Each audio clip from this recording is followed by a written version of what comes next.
Session 3. Welcome back. I've called this session The Return of the Sovereign for several reasons, but mainly because this is where we align to what I consider to be the doorway or the antechamber to the Tao, which is the energetic heart in the center of your chest. I had thought that I might begin this training with the heart and not begin with the map and then the trauma. And it was actually a toss-up for a while as to whether I would do trauma or heart. That which is going to hurt you the most, that which you need to keep an eye out for, what is going to trip you up the most, or that which is going to save you. It's a bit of a toss-up there, reason for and against, but I kind of went with one of the great researchers of original shamanism, Mircea Eliade. He is just kind of the patron saint of original researchers of the esoteric practices from indigenous peoples across the world. And he tells an extraordinary story from his own anthropological studies that I model everything on. And perhaps it's worth sharing this original story with you here today. He said that the original shamans, the original witch doctors, the magic individuals who were often, the scapegoats, the outsiders, even the trans people, you name it, they were the oddities who ultimately, if they were given the support and training, and of course back then, the minute one showed up, the elders were like, oh yeah, you're weird, you're going to be the the witch doctor. Go over there and study with so and so, and people will come and you will help the tribe. And it was just kind of acknowledged that they were going to have perspectives and experiences that transcended the normal, kind of populace, and that they would be valued for those perspectives and those experiences. So some of that we have certainly lost today, although it is coming back in various ways. But Mircea tells us this amazing story that the original shamans always said that when you are going to build a house, and of course, we have to pause there even to just make mention of what the symbolism of a house is. The house is the container. It's the first letter of the Torah, the Hebrew alphabet. It's the second letter of the Torah, it's bet. It's the container. It's the house. It's the home. It's the grail that contains chaos, that contains pain, that holds that which is sacred within it and protects it. So the shamans say that when you are going to build a house, which is to say a sacred container, which is also the psyche, which is also any project you do. I mean, it's any creative project. It's an endeavor. It could be a marriage. And that's why I love to expand that symbolism, because we're not just talking about a brick and mortar house, right? It is an archetypally elemental structure of that which is going to protect and develop and grow, right, over time. And so when you are going to build a house, the original shamans said, the first thing you do is you outline the foundation. Okay, you outline it in a square. And then you find the center of the foundation. And in the center of the foundation, what you will find is a snake. And when you find that snake, you take a wooden peg and you drive it through its head. That's their instruction for building a house, for building any structure. I love this. What it really means to us at the deepest level is the first thing you should do when you are building anything is to find out that which is going to destroy it. And so that is why I started with trauma, because trauma is what destroys our life. It is what removes the active, participatory, attuned member of ourselves from a particular space and replaces it with, right, the zombie suit of armor, we're now calling it, apparently. Any part of us that is maladaptive, that has less than functional frontal cortex, that is running off of a defensive, conditioned, indoctrinated program that resulted from an immediate kind of switch from the amygdala at the moment of trauma. And it was an immediate switch of like, we're going to do this. And then it just runs. One of my teachers once said, and one way to describe the result of trauma is that the minute it's triggered, and of course, once again, it can be triggered with, untold number of projections. I mean, it can be triggered for things that are just not happening.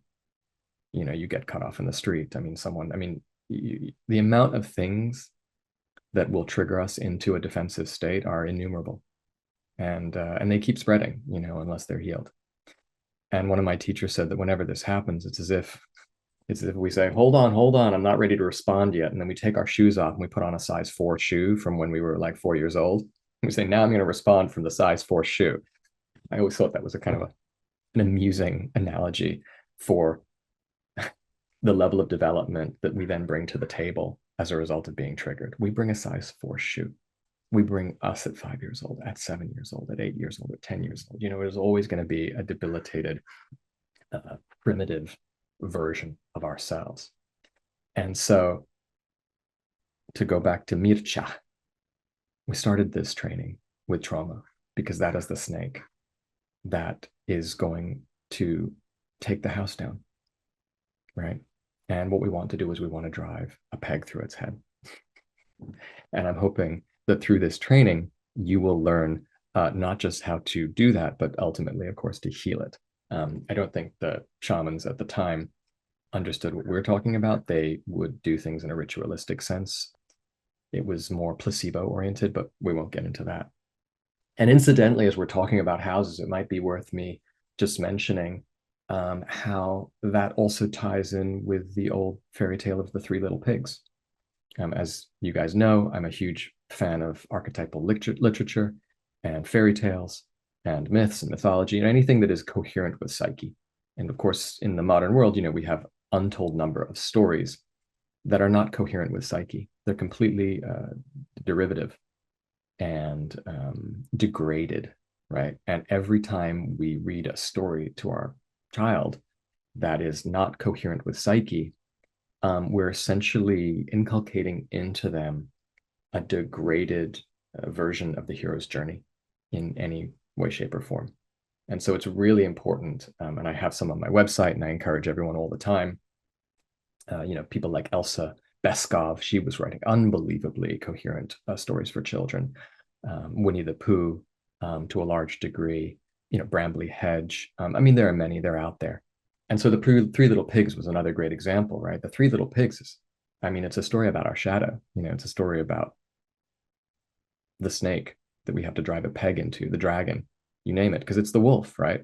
And you have 3 pigs, and one doesn't take notice of this. One marginalizes the threat to his life by the wolf and builds a straw house. And of course, the shadow, the trauma, whatever you want to call it, right? The complex, there are many terms for it, the part of us that will destroy our house, blows it down. And he blows down the next one. And finally, we get to the final pig who's actually done their work. And that's the truth of it, right? The final pig who builds a house of brick, right? It took longer. It's more resources. The one who made the straw house was like, I'm not going to spend all that time. I'm just going to throw up a house right now. Like, I'm not afraid of the wolf. It's like, wrong. So the one who built the brick house, all the other pigs who didn't build a house strong enough to protect them from the trauma, from the shadow, go and live with him. And ironically, even in the story, there's a little detail of those particular pigs. They're almost fooled into inviting the wolf into their house. Also a metaphor to vampires. Vampire is really just a narcissist. And that's what they always say, you can't invite them in and they have no reflection, and the narcissist can't see themselves in the mirror. So anyway, all of these things, these are all coherent archetypal principles and themes within life. But the end of the pig story, which I really love, is the fact that the wolf can't get in through the front door. And so he has no choice but to go in through the chimney. And what he does is, when he goes in through the chimney, he ends up in a pot that's boiling, filled with stew at the bottom of the chimney, and the pigs eat him. And I love that because it's such a wonderfully simple description of the fact of what this course is all about in many ways, and what we have to do, what our mandate is for trauma. We have to see our shadow, we have to see our woundings, and we have to consume it. We have to embrace it. We have to masticate on it. This is where the Jungians always say, every time you have a dream where your teeth are falling out, it's because you're having a hard time digesting something. there's a disturbing piece of information in your life that you're not able to digest. And so you know, the elements of mastication within you that break something down so that it can be digested fall out. They're not capable of doing that. So always remember that's a nice symbolism in dream that often comes up when we need support. So the heart. As a kind of additional support, I'm going to be offering my audiobook essentials, I think, of communicating, opening and communicating with the heart, with the energetic heart. So you guys can also have that. That will give you another great tour of what this is all about. And I'm just taking a moment here to figure out, what's the right way to bring the context of the energetic heart? How do I open this to individuals who are maybe not fully familiar? Because I know a lot of you already have some experience with the heart, already having some experience with the somatic nature of the body. And maybe what I would begin with, just for those who don't, and maybe just even as a helpful overarching context for this module, I would go back to just the evolution of the neocortex. Okay, bear with me. Okay, I'm not going to get too complicated, but for a long period of time in human history, we were extremely instinctual. We felt the world. We felt other people, right? We moved in a very instinctual way, right? It's the same way that we see dogs at the dog park, right? They're still doing it. And it's wonderful. A dog walks up to another dog, they have one sniff and they know, are we going to be best friends or not? They immediately understand it. That's because that instinctual nature is actually connected and swimming within a archetypal field of information. And it's a felt sense. It's a felt sense, and the field is constantly talking to you. And that really is where ultimately we want to go with regards to the Tao, accessing the Tao, swimming in the Tao. It's a felt sense. And what happened was, and Jung talked about this a lot, and I'll mention something that he mentioned in the Red Book about this, but when the neocortex came online and we began to develop the ability to think abstractly, right, and to strategize abstractly, we divorced ourselves from that instinctual nature that could just feel our way through life. Now, don't get me wrong. I'm not advocating for one or the other. I'm not saying we have to regress ourselves back to the instinctual nature and to hell with the neocortex. Neocortex is the crown jewel of, human civilization to some degree, at least, neurobiologically. I mean, it's unbelievable what it has allowed us to do, right? But it becomes a kind of zero-sum game if it is at the expense of the instinctual, right? And we have people today. I mean, the big stereotype is, men can't feel and women don't know how to help them to feel. And if they do, the men feel like the women are nagging them. And yet, a lot of men can't read the room, right? And if you kind of invite them to do that, they get very uncomfortable. I mean, even before getting very uncomfortable, right? They're going to have those rationalizations. If you remember the concentric circles of trauma, they're going to be like, I don't want to feel. We have to be kind of compassionate with that, because the minute someone starts to actually feel, they're going to feel everything that they haven't been feeling, right, in life. And I've said to people many times, listen, it's like you've had a closet that is closed. And if we open it too quickly, everything's going to fall on you, right? And so my analogy is that, for thousands of years, we were instinctual. Then the neocortex developed. And since that particular time, we have kind of moved away from the instinctual. And you could almost say that we're at peak unfeeling, abstract intellectual thought. That's where we're at. We're at the peak level of that. And the pendulum is just starting to swing back. And someone like Ian McGilchrist, for example, who wrote The Divided Brain, he speaks about this, that at certain times in human history, we've pendulated back and forth between being more instinctual or more feeling oriented, more feminine to some degree and more masculine to some degree, more left hemispherically oriented to more right hemispherically oriented. And he very clearly talks about how the right hemisphere, he's specific in how he does it, but he basically talks about how it is feminine and the fact that it is that distributed network. It's much more holistic. And he also jokes that he has nothing against the left hemisphere. It's just his second favorite hemisphere. And I like that. The intellect, once again, for me, it's my second favorite function outside of the feeling function, because we do need to feel our way through life. And the reason I say that, and I'll qualify, because we also need to think our way through life, but we need to feel our way through life first. And I'll explain why. Because life is too complex. I always used to say, with the exception of separating the whites and the colors when you're doing your laundry or doing your taxes, with the exception of simple tasks like that, like choosing what your career is, like what house to buy, like who you're going to marry, like the most important decisions of your life. And frankly, even just the general decisions of managing where you're investing your time, your energy. I mean, the whole of our life to some degree is just one investment after another. We have a portfolio that we're constantly, experiencing moments of brinkmanship with, one decision over another. We don't have access to enough intellectual data to conclusively come up with the right decisions for our life. I challenge anyone to tell me otherwise. There's too much data to crunch. And even if we do crunch it, it doesn't come up with kind of verifiable conclusions. I always used to say this about the mind. I still do. You ask the mind, right, the intellect, to give you an answer to a complex solution, and it will be very hard pressed to do so. What it will do instead is give you an endless running list of for and against, right? And to some degree, that's also what we're finding in the internet at this point, is that no matter what you believe, you can find a corner of the internet that's going to give you a lot of quote unquote evidence for that. And that, of course, is kind of the breakdown of truth, right? And the mind is very good at that.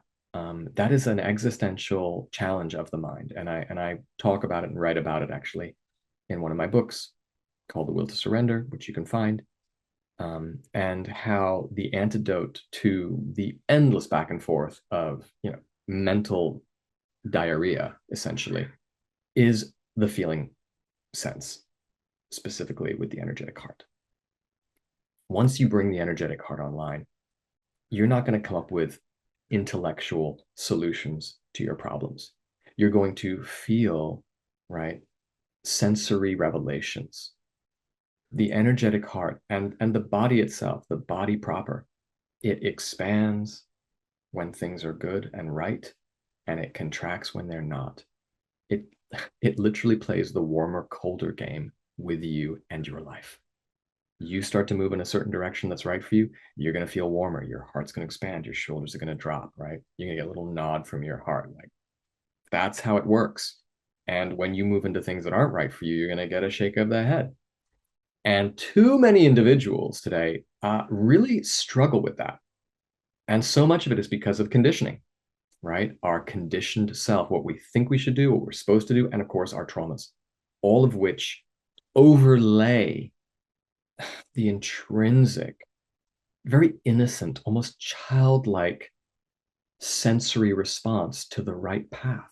We have this childlike sensory response, this somatic childlike response to doing the right thing, to going in the right direction, to meeting the right person, to making friends with the right person. Our body just lights up. So if you want to live a good life, just follow where your body lights up. And that's another element that ties in once again with the Tao, because it's not, my will, it's thy will being this larger field of intelligence, right? And once again, I'm not putting down the intellect or the neocortex at all. I always say, as I think I ended our last module with, the heart is the general, okay? If you want to know what to do for anything, check in with the heart first. And we're going to go into some of those ways of doing it. And once again, the ebook, I think it's an audio book actually that I did, that's available to you. You can go through it, gives you exercises, gives you some funny stories. Always check in with the heart. But once you've checked in with the heart, don't get me wrong, the heart is also somewhat, I joke that the heart is naive in the fact that it always wants what it wants yesterday, and it doesn't care how you're supposed to do it. It's just like, I want to write a book and I want it to be about this. And you're like, I don't have time. And the heart's like, I don't care. Like, that's not my job as the heart to tell you how to do it, right? My job as the heart is to say, you like this person, you don't like that person, and all this shit you're doing over here is bull crap, and your mission's really over there. So I don't know what you're doing over there. And then you look at your heart and you're like, but this is ridiculous. And the heart's like, I'm just telling you that, like, I'm not supposed to tell you what's pragmatically possible or not. And as another qualifier, those kinds of conversations between you and your heart are more likely to happen the later in your life you begin to activate it. And I've worked with many people who have been in their 30s and their 40s and their 50s who are only just starting to activate their heart.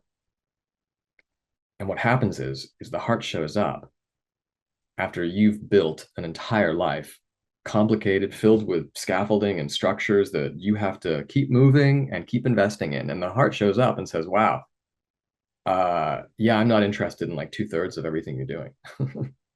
And it's a shocker. It's an absolute shocker because, these investments we've made in our life, they're decades old sometimes.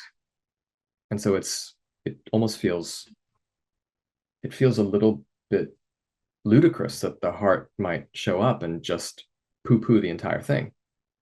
And that's unfortunately often the case if you have built your life on conditioning, on indoctrination, on certain traumas, on what you thought you should do, what your father thought you should do, what culture thought you should do. It becomes a real shock that there's an intrinsic part of you that has an innate moral code and an innate mission compass for you. And so to access it is, I think, much easier the younger we are. And that's why I teach all parents that I work with, talk to your children about the heart. Keep asking them what feels right. Keep asking the general, which way do I go? North, east, south, west. And once you have gotten that information, right, just appreciate it. It doesn't matter if it's saying you've built a company of, 1,000 people and it was never what you wanted, and now you're gonna have to sell it, and you're thinking to yourself, this is crazy. Well, just sit with it. It's a very important data point. And then give it to the soldiers of the mind, right, that have a million different voices and always need to be corralled in a certain direction. That's why I always say, don't ask the soldiers which way to go, ask the heart. The heart knows. The soldiers, they're the ones who just follow the process and the orders and make it happen. So when we get in touch with the heart and with the somatic wisdom of the body, we're not regressing evolutionarily, right? This is something we're not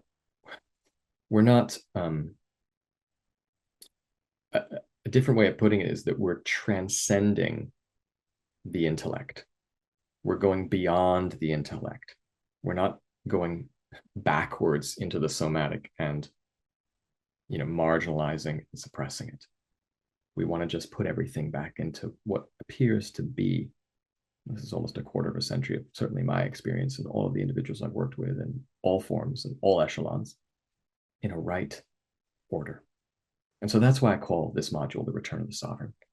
And I would invite you to listen to the meditation, because it is something that I cannot tell you how many individuals have really welcomed. It is a meditation that guides us back to our heart and begins to feel all of the things that it wants to speak to us. And once again, I should say, if you have gone many, many years and perhaps decades ignoring or not being able to feel, right, the impulses of your heart, accessing it in the beginning will likely feel painful, right? And what will often happen is that you will find a heart that almost looks at you and says, where have you been? And perhaps even, I don't actually trust you. This was a classic for many people. Many people who I worked with, they would access the heart, and after some investigation, and it became a trend. So this is actually a trend of individuals who we must care for. But their heart would almost sit there and just say to them, you're full of shit. Like, you want to hack the system. You don't want to actually go through the process. You want to kind of access the wisdom of this heart thing without actually feeling, without actually doing the work. And I always say the heart is kind of a dignified woman. She's like a dignified queen. First of all, you have to go to her and listen You can't just snap your fingers and have her come to you. That's not how it works. You have to go to her. You have to be patient. And once again, when you open that cupboard door, she will have things that you have not processed. And so you may find that as you start to feel that, the pain ramps up for the first phase of your contact with the heart. Yeah, the pain ramps up. People think like, wow, this is so painful, Zach. What am I doing here? I'm like, well, you have to actually go through everything that you've suppressed and repressed prior to this moment before you can even start to have, kind of ongoing conversations and ongoing wisdom that just, flows like a fountain from this part of you, right? You actually have to get through all of the sludge that you've been avoiding. So that's also a big part of it. So let's see, I'm going to maybe share my screen and see if the presentation I created still has any value. Let's see what I put. All right, share screen. One day all this will be yours. The meta phenomenological map. And of course here, once again, awareness plus the energetic heart right there. It's like, this is where we should really start alongside trauma, right? Awareness is the moon in the Zen tradition. It's the third eye, right? It's the eye of Horus. I mean, it's the ultimate. Odin, right? His version of it was that he took out his eye so that he could see inside himself, right? So that's a reference to the third eye, right? The sacrifice that has to be made when you start to look inside. And it is a sacrifice, right? It hurts. The Masonic eye, the eye of providence, right? It has to be cultivated. There's a nice picture. And the energetic heart, right? I'm not going to go into this in detail. I mean, you can go online. There's a million websites that are going to be far more elaborate than mine, but it is the biggest electromagnetic field in your body. And for me, that's always been interesting because when you really are somatized, you do have access to the field. It's just the way it is. I'm not going to try to persuade anyone anymore. If you want to have a far more instinctual life, and by instinctual is like, I mean, Tao inspired, right? That's what this is all about, aligning to the will of spirit in your life. You have to have an access to the field. You can't think your way through it. Thought is cold and abstract and disconnected. I even describe the mind as a bunker, right? When we are hurt, when we are traumatized, certainly when we're triggered, we actually, one of the first things that happens is that our awareness immediately removes itself from the body and it holes up in the mind, in the bunker of the mind, because you can't feel with a thought, right? When you're profoundly oriented, when your center of gravity is in your mind, in your head, right? You can't feel. It's a safe place, so to speak. And, many individuals are still, they live there their whole lives. This was the metaphor of the zombie suit of armor. At some point, you start to forget that you actually have an entire body that has so much more intuitive wisdom, whether you're a CEO working with your team, whether you are managing up to your superiors or working with your direct reports, or your family or your community or your clients or your patients. I mean, to not have access to the field, I think we're going to look back at this particular time, look back on individuals as if it was a kind of handicap, like a massive existential handicap to have to think your way through life. It's just not possible. You're just going to repeat errors, and you're certainly going to miss all of the, ladders, like in the snakes and ladders game. When you're access to the field, and this is what I've built my practice on for years. I mean, working with people in all walks of life, but especially people who are high functioning in high business arenas. When you have access to the field, you're going to perceive those ladders and shortcuts and openings that are just not online with rational thought. You cannot access them, period.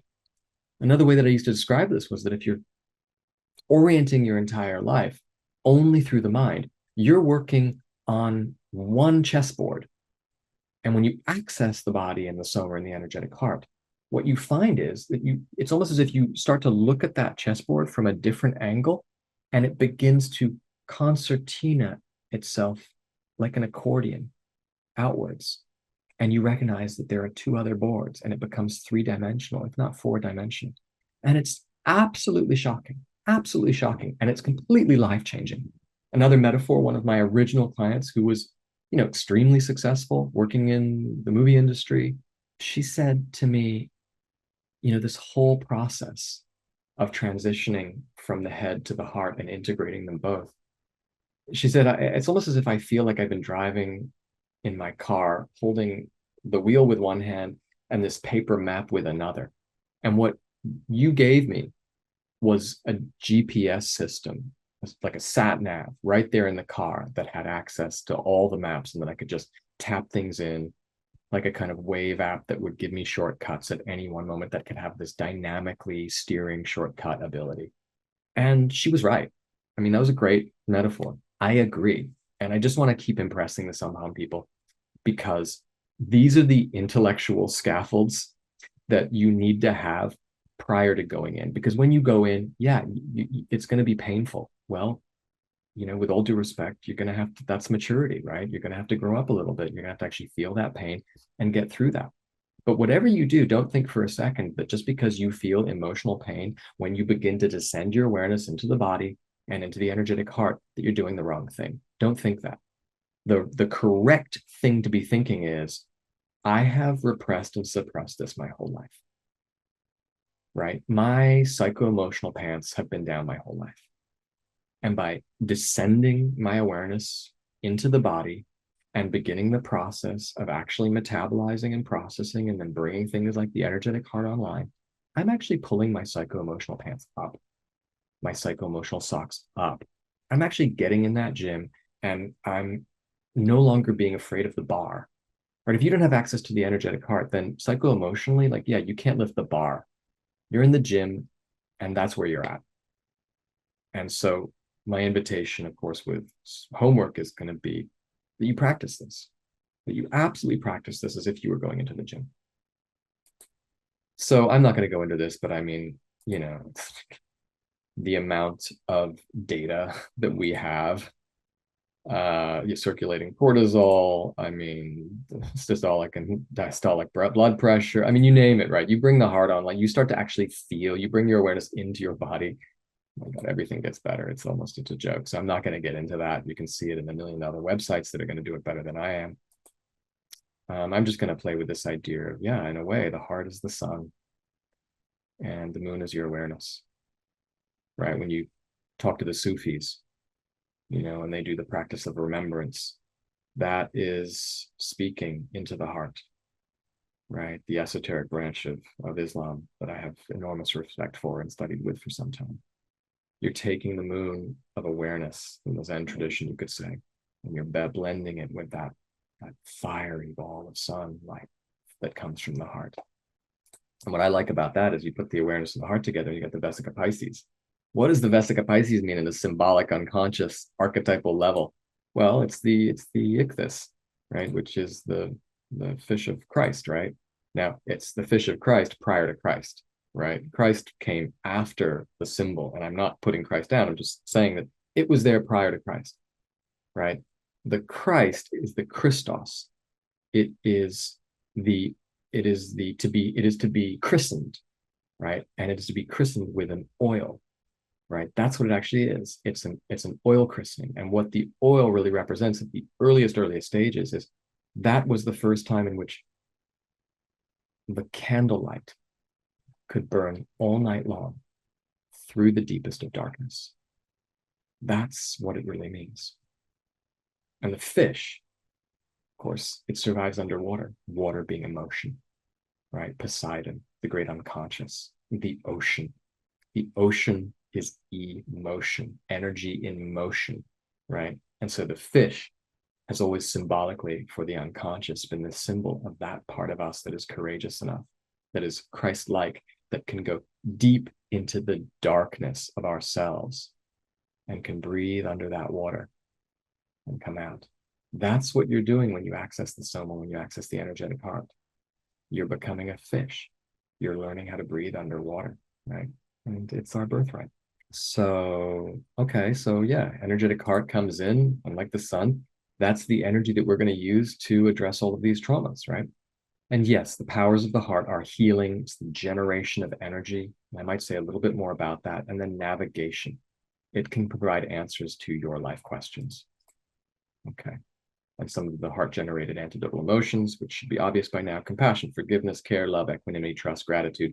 Every time you have a trauma, once again, if in doubt, love will do the trick. But what you will find is that when you get a little bit more advanced in your practice and your ability to generate antidotal emotions and to push them into trauma, energetic traumas within the body, right, and transmute those traumas and to re-regulate those energies, what you will find is that the energies, if you attune to them, once again, love will always be good, but they have different shades to them, our traumas. Our traumas are specific. And so you don't want just one key to use for every trauma and for every moment. You want to actually develop that attunement process. And once again, that takes some time. What it requires is for you to be patient, for you to feel, and for you to listen. I always say, kind of allow your body to become one big ear. You are listening with your whole body, and you will slowly begin to feel that, like, yes, love helps. But what this particular trauma really needs now is trust, right? Just trust. And that's a slightly different shade of care, right? These are all forms of care in some way or another, but they all have different shades. And if you can actually access the shade, you can do a lot better. Okay.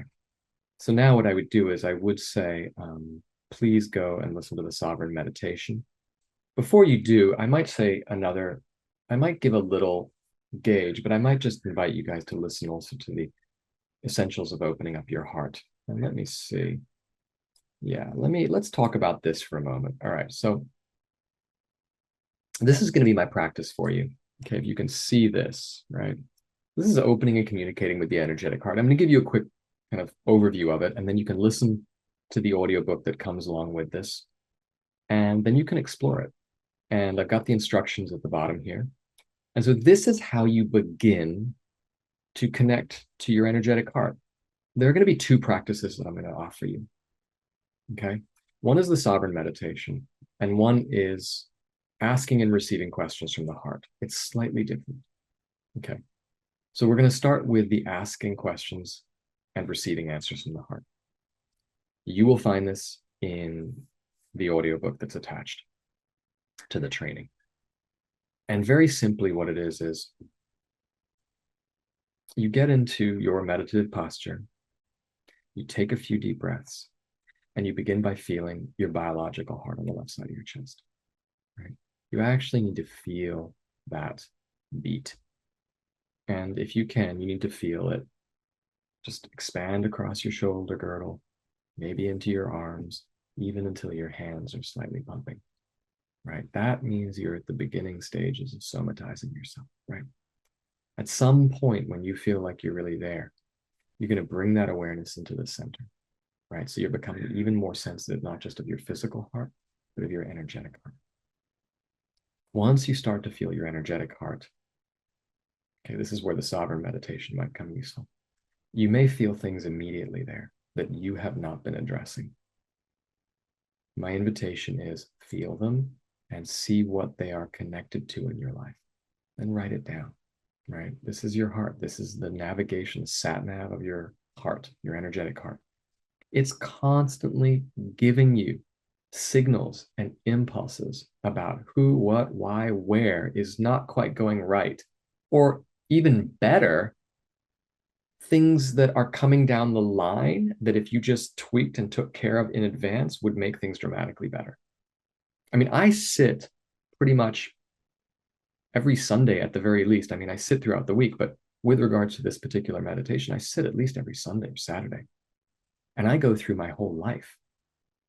Right? This is what I used to call the executive meditation. You sit there, you bring your awareness into your heart, and then you do this concentric circle. It's not even a meditation per se. I mean, it is, but it's not, we're not just trying to access, pure consciousness. We're not trying to be aware of our awareness, right? We're not just dissolving into the field. That's not what this is about. This is far more pragmatic than that. And that's still very useful, don't get me wrong. But what we're doing is we're diving into the heart And then we're going through our family. And you just bring your family members, you just kind of call them in very lightly. And the heart will just be scanning everything. And what you'll find, it'll do this thing where as you're scanning your family, you get this little wobble somewhere, and then your awareness goes, okay, what's that? And then you kind of zoom in, you bring it in, what's going on there? And it'll say there's something going on with your partner, there's something going on with one of your children, and it will just unfold that awareness to you. And you will have not been aware of this. And you say thank you, you try to understand what it's saying, and the heart will say, you need to spend more time with your son. You neglected him this week. He can feel it. He's going to start acting out in other ways if that perpetuates, right? It could be anything, but you have to listen. I often take a pen, I write down the notes, I go through that initial circle, and then I go to the next concentric circle. With me, it would be, the people I work with, my patients and clients, and I just go through them. I go through Monday through Thursday, everyone I'm working with, and I will immediately get insights. So you're like, okay. And this is essential. I almost feel at this point like it's actually irresponsible to be doing work with individuals and to not check in with the energetic heart and to check into the field. And I'll say it's a kind of a sad fact, but many, many individuals within the psychotherapeutic domain are not doing that. I mean, they are working purely intellectually, and that's a massive tragedy. You want to go through the people who you're working with, and this can be for anybody. I mean, you are in any single business, you check in and you truly do this, your heart's going to tell you there's someone on your team where there's some static between you and you need to do this or that, or you need to think about this or that. Then you have to address it. And you keep going through those concentric circles until you've done your life. And then you get up and you go about your day. So that's really what that meditation is about. However, once again, I want to say that sometimes in the beginning, when you're starting this, you're not going to get that value right off the bat, right? Your heart's not going to give that to you. Why? Because you have a whole bracket of trauma or pain or things within yourself that you have dissociated, that you have been ignoring, that you have been managing, right? Pushing down for a very long period of time. So you don't get that value right off the bat. The heart's going to actually bring you everything in order, right? And if you're starting this at 40 or 50 or 30 or whatever, your heart's going to bring you what it's going to bring you. And if you want to do it correctly, don't try and skip the tracks. Don't try and hack the system. Like, listen to what shows up. I mean, that's what a good therapy is that we don't decide what we're going to do. I always say, like, I'm not here to decide what we're doing. I'm the messenger who hears the messages from your soma and from your unconscious, and I bring them to you, right? That's the hermetic tradition that at least I'm in. It's not what Zachary thinks. I mean, Zachary's got a few good ideas, and if he's in his space, he can be a fountain of wisdom, but that's not really like the true value. And if it was, it would probably get pretty egocentric pretty quickly or inflated. The true value is to be the messenger, is to be Hermes, right? To be a humble messenger of the soma and of the unconscious. And those things are different. And maybe I'll just say a quick second on that because I can't help it. The soma is going to be that distributed network where you feel something comes up. You're having a conversation, you're talking about something, and suddenly this emotion pops up, and I realize that's a trauma right there. You just triggered it. And it's going to bring us right back to when you were 7 years old, and so we work with it. The unconscious, yes, it speaks somatically, but it also speaks in narrative, right? So I'm always listening to the narrative of people. And we're actually going to have a bonus section about this. This is seeing and feeling and reading. I call it kind of the X-ray vision of life, when you can actually start to hear life symbolically and you see life symbolically. It's when someone says to you, I have a singing bowl and it was broken, and yeah, one of my friends, they have rats in the walls of their house. And, 6 months ago, there was mold in my house. Now, you can think those are three different stories, but they're not. If you're listening symbolically, if you can actually speak the language of psyche, that's one thing that they just said to you 3 times in 3 different ways. Archetypally, symbolically, if you just dust off the details and you go to what I call the underplumbing of those narratives, all you heard was that something improper crossed a boundary into something else, right? A bowl, a grail was broken, right? A house had a contamination of a rat. What was the third one? Anyway, whatever the third one was another contamination, right? That's all you're hearing in these moments. So that is how the unconscious speaks in language. And we're going to have a little bonus section on that. That's a very strange thing when you start to realize that there's actually a language of the psyche and of the unconscious. And most of us don't speak it because we were never really trained to hear. It's also very strange when you start to hear yourself speaking in certain patterned symbolic ways. That's very shocking. Anyway, opening meditation, right? The sovereign meditation. You're going to find some wonderful help with that. The sovereign meditation is what's going to help you begin to connect with the heart. The executive meditation or the asking of questions to the heart, that's what happens afterwards. When you get good at actually connecting with it, then you can ask what it wants to do, and you will feel it opens when it says yes, and it closes and contracts when it says no. So my invitation is explore the sovereign meditation. And I'm going to share my screen again. Sovereign meditation, explore that. That's going to start you on the path of descending your awareness into the throne room of the Soma, where you're supposed to be, and listening to the people, right?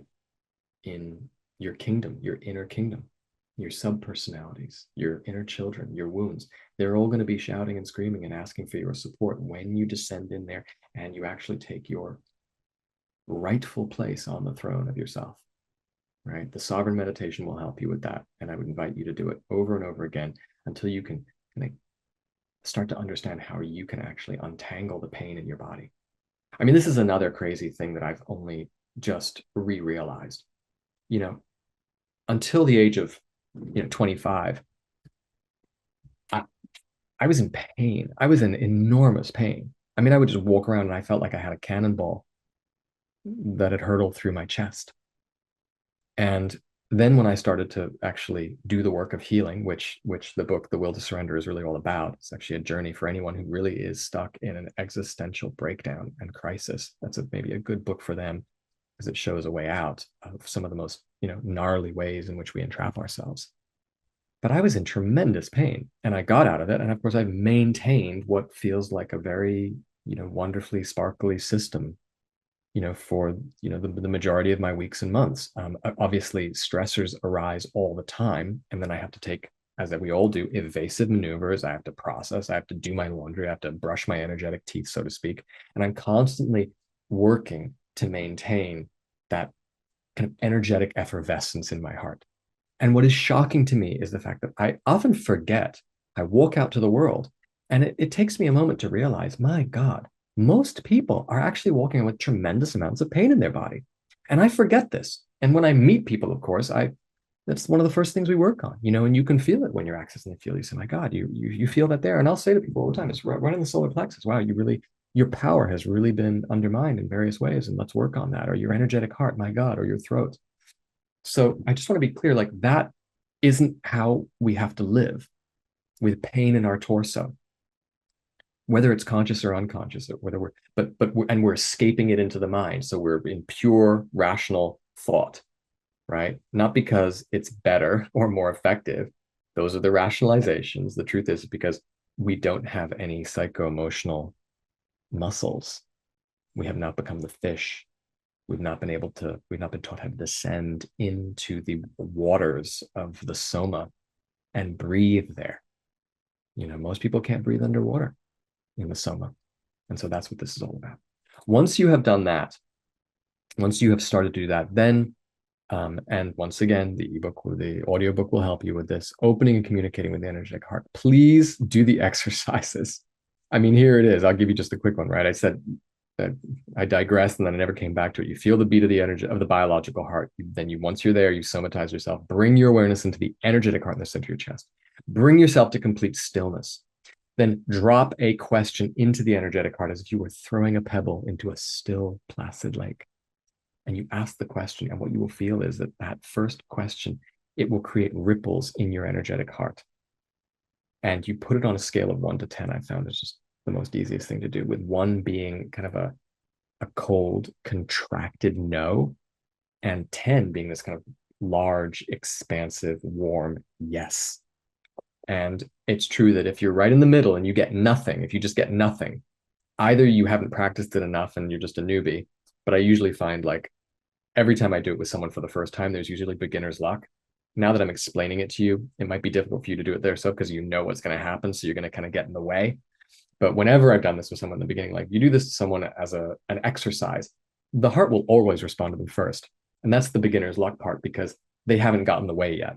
Then you try to do it a second or a third time, and then all of their limiting beliefs and their patterns, like, it all gets in the way. And then you're actually on the road of really developing that skill and that muscle through the process of untangling all the things that are preventing it from happening. So then becomes the actual true, like, slog of it. But you will get kind of an eruption in the heart. It will be very subtle at first, and it'll be a no or a yes. And if it's in the middle, if it's in the middle and you get nothing, but it's actually online and it's working, that often actually means wait, or we need more information, right? And if you do this over a long period of time, you will find the same thing. Because I have, dozens and dozens of people who I worked with, and they're all doing it, and we're all doing it, and we're having a really great time with it. And I created this little chart, because what you do is, be a scientist about it. Like, don't just think it's BS or take it on my word. Like, be scientific, right? So learn the practice, start doing the practice, and every time you ask a question, write the question down and write the date. Like, I asked this question, then write the number of the answer you got, then take an action, like listen to the heart and take an action, and then write down what the result was. I used to do this with making phone calls to people. It was hilarious. Like, honestly, like 75% of the time it worked. I would sit there and I would do the practice, and I'd be like, is it the right time to call someone? And I would just get nope, nope, nope. And then suddenly I'd be like, yeah, now's the right time to call them. And I would call them up. And of course, you're going to get all the cliches like, wow, I was just thinking about you. I called up an events place once. They were like, wow, that's an amazing, that's what a great proposal. And it's just perfect timing. I'm literally doing the events calendar for that week right now. Let's book it. I mean, that's what happened to me. And it just keeps happening. So, I don't share this because I'm trying to sell it. It's like, it works, and you can decide whether you want to take it on or not. And I should say there is a contingent of individuals out there who really do have trouble feeling, I should say. I think I might have mentioned it before. There's probably 10 to 20% of people out there who can't feel, or it's going to take them really years to develop that ability to feel. And even though it's a strange thing, because they will often recognize when they're feeling fear or anger, or love, they can feel that. But when you ask them to feel their soma, they have a very, very hard time. And, for those individuals, I would say you really need to stick it through. There's not a lot to say except do your best. But we want to have compassion. A lot of the times it's just as a result of too much trauma. In that case, you would also probably want to work with a practitioner. You could work with a somatic experiencer. They're going to be some of the best with that kind of work. They're not going to understand they're not going to know the depth psychological piece necessarily. They're certainly not going to work archetypally in terms of the symbolic nature. They're not necessarily going to work hermetically. And oftentimes boundaries are going to be a little bit challenging with somatic experiencing practitioners. I do think there's some boundary issues around there, but don't tell anyone I said that. Just my opinion from working with people who are in the field. All right, homework for this particular module. Feel your biological heartbeat when you wake, and then move your awareness into your emotional heart. Just start feeling it on a regular basis. If there are any unpleasant emotions in your heart or body, explore what antidotal emotions and energies they need. Use words first. Over time, you will be able to simply generate the energy themselves without the words. It's often say the words, the sentences that we speak to ourselves, it's a little bit like energetic training wheels. Nothing wrong with it. We should all start with training wheels. Just use words. Speak that word. Use a mantra. Push it into the energetic heart. Push it into the pain as an antidotal emotion. It will support you until you're ready to just feel the energy on its own. And if you never want to feel the energy on its own, you always want to use words, that's fine too. Speak whatever word or phrase feels right for at least a minute, 30 seconds to a minute. You can use the word love, Jesus, nature. Just don't use a word that doesn't have a lot of mojo. Otherwise, you'll feel the result of that. This is the internal piece, right, that we've already spoken about with regards to trauma, right? There's an internal piece of processing emotion. This is just another angle of it. And once you have actually addressed that piece on the inside, you can ask the energetic heart, what do you need from me on the outside strategically? Those are the two pieces that I'm always talking about. What do we need on the inside energetically? What do we need on the outside strategically? Those are the two, that's the cheat sheet right there. If and when you receive an answer from the energetic heart, make sure you follow through with it. I don't know who said it. I think someone said it a long time ago, and if they didn't, they should have. But if you're connecting with the heart, you're a hop, skip, and a jump from an inner child, and you may even be speaking to an inner child. And I know some people find this kind of language a little difficult, and it's just the way it is. You're going to find it to be true if you dive in and really explore it. But the phrase that I think was said by someone was, if you make a promise to the energetic child, don't you dare break it, man. Do not do that. Like, that's one thing I would beg of you. It is so undermining, and you won't even understand how dissociatively undermining it is. You will literally be repeating and embodying, the parent who basically neglected you. And that's one of the most destructive things we can do to ourselves. So if you actually do feel that you get an answer from your heart, like, hey, and sometimes it's, for a lot of the workaholics I've worked with, a lot of it's like, hey, I'd really love you to take a day off. Can we go and can we play? Can we dance? It's amazing how many high functioning type A's I've worked with over the years. Like, a huge piece for them is celebration. And we're going to get to this in the next module, actually, the fact that there is an archetypal process that we go through over and over and over again in life. It's a little bit like the hero's journey, but it's not exactly that, although there are elements to it. And it's this idea, what I call of climbing the mountain. All we're doing in life is climbing a mountain over and over and over again. We wake up in the morning, we got to climb a mountain. We have to do our day. That's a mountain. You have a beginning, you have a middle, you have a hard part, you have a dragon fight, and then you have the end. And at the end, you have celebration. And if you don't celebrate, you're going to undermine your next ability to climb the mountain, which is going to be tomorrow or next week. And we just have these just ongoing mountain climbs, these adventures, these hero journey that we just do. And they all have beginning, middle, hard part, and celebration. That's the archetypal process. You need to inculcate that archetypal process into you. And if you miss any part of it, you're in trouble. Or if you have woundings, and once again, I'm going to get into this in the next module. When we have woundings, everybody has a wounding like in one part of the process. Some people can't begin. Some people can't defeat the dragon. Some people can't finish. Some people don't celebrate. All of these things are related to childbirth and potty training and our traumas. And I'm going to get into how and why. My point being, celebrate. Celebrate your successes, even if they're small, because you're going to give yourself dopamine. You're going to give yourself energy, and you're going to shortchange your energy. That's why it's like, where you've ever done that thing where you write a list of things to do, and then you start doing them, and you write a tick. And then maybe like the last one, you do the last one, but you still go back to your list and you still do the tick. Why do you do the tick? Because that's a dopamine hit. When you do the tick, it's a completion, a little dopamine hit. That's a good dopamine hit. All the bullshit on social media, those are bad dopamine hits. They're burning out the receptor sites till they're cinders. We don't want that. You want completion, right? Anyway, we're going to get more into it. But the point is, if you are given a request from the heart, listen to it, especially if it's have fun. That was actually one of Jung's great discoveries. He was told by his heart and his inner child, you need to go to the beach and you need to play in the sand. And in your office, in the asylum he worked in, his inner child literally said to him, you need to sit on the floor and play with blocks. You've got to imagine what this was like in like the 1920s. He thought he was going mad. He locked his door. He thought, but he had to follow it. That's why he was such a genius. That's why Freud was such a genius. They went into this uncharted territory and they just trusted it. And they gave us, just a wealth. So, if Jung will listen to his inner child, then beware the man or woman who doesn't, really, because Jung was a towering genius, and we should be very grateful for him and follow in his footsteps psychologically when we can. Okay, this is an interesting final little point. If you're talking to the heart and it sounds unreasonable, which it sometimes will, negotiate with it. Like that's really essential. I always say to people, they start checking in with their heart and they're like, yeah, it wants me to quit my job. And I'm like, yeah, because you hate your job because it's not part of your mission and you're doing it for all the wrong reasons.